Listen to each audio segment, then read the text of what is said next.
Je rêve d'une lune de miel en Polynésie. Je vous vois bien dans un bungalow sur pilotis au-dessus d'un lagon. Vous lisez dans mes pensées? Avec mon fiancé, on adore aussi la plongée. Alors, je vous propose une matinée avec les Raymanta avant de partir observer les baleines à Tahiti. Ne me réveillez surtout pas. Je vous réserve aussi un cours particulier avec des chefs locaux pour confectionner un repas ensemble. Mais j'ai trop hâte. On va devoir avancer le mariage. Vous vous occupez vraiment de tout? Oui, avec Marco Vasco, vivez votre voyage d'esprit libre. Vous faites les mariages aussi? Rendez-vous sur marcovasco.fr pour imaginer votre prochain voyage sur mesure. Les podcasts du Figaro. Été 1815. Louis XVIII récupère sa couronne. Mais dans le pays, le climat s'est durci. Les 100 jours ont radicalisé les positions des uns et des autres. Après Waterloo, les passions sont chauffées à l'extrême.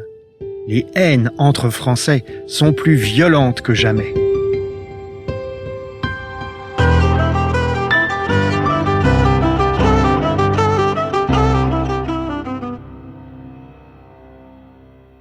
Louis XVIII porte comme une croix de devoir son trône à la défaite militaire de l'empereur.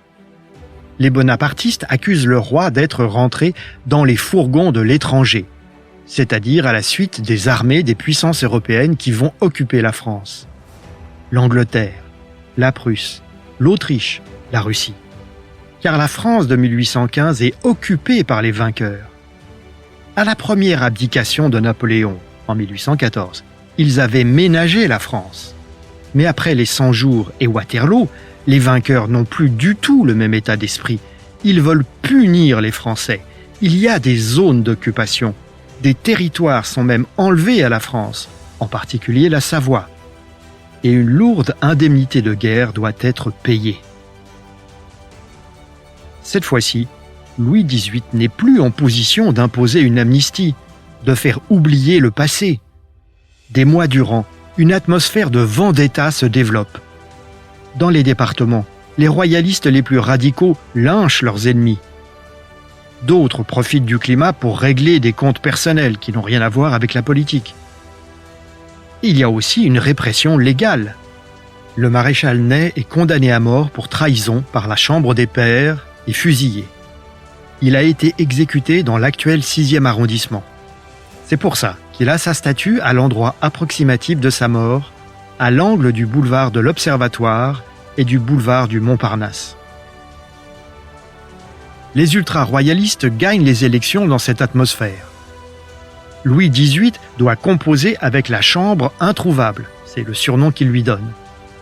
Puis peu à peu, la tension diminue, les royalistes modérés reprennent le dessus, et le pays, après toutes ces années de guerre et de discorde entre Français, commence à panser ses plaies.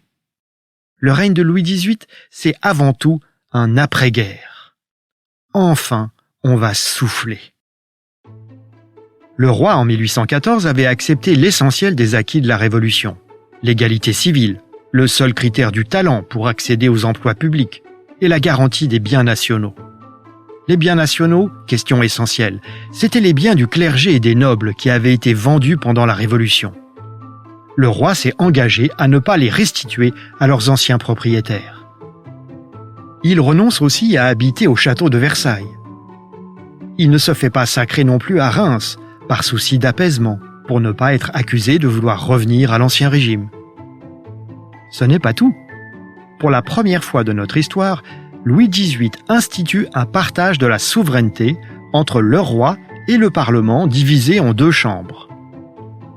En 1815, le roi, pour la première fois, nomme un chef de gouvernement. Il lui accorde le titre de président du Conseil.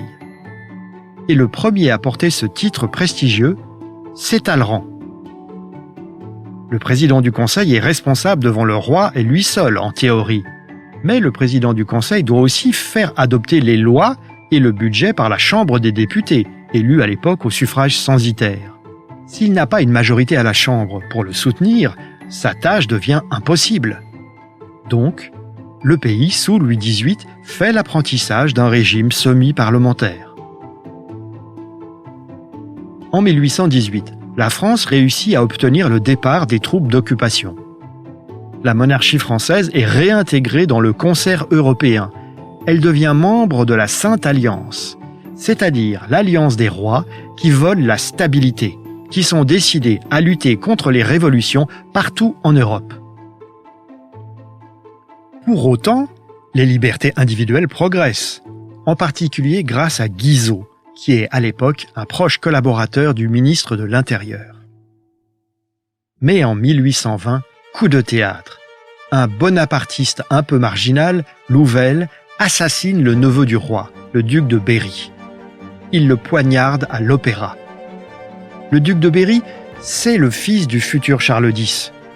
Louis XVIII n'ayant pas d'enfant, il était l'espoir de la dynastie. Après des heures d'agonie en public, le malheureux meurt dans les bras de sa femme. Une partie des Français s'émeut. Parmi ceux-ci, un jeune poète romantique de 18 ans. Il décrit l'assassinat en ces termes.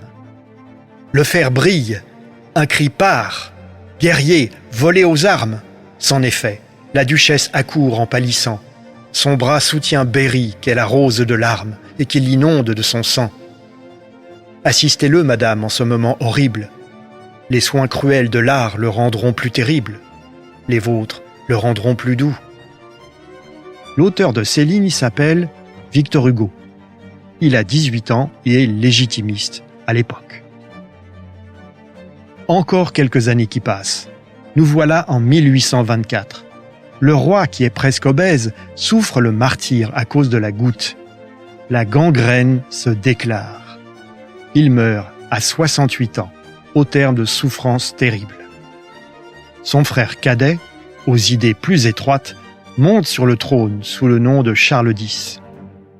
À cause de lui, la monarchie des Bourbons n'a plus que 6 ans devant elle, jusqu'à la Révolution de 1830.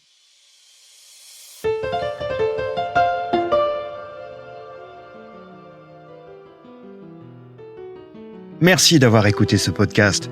Je suis Guillaume Perrault, rédacteur en chef au Figaro. Vous pouvez retrouver le Moment Histoire sur Figaro Radio, le site du Figaro et toutes les plateformes d'écoute. À bientôt.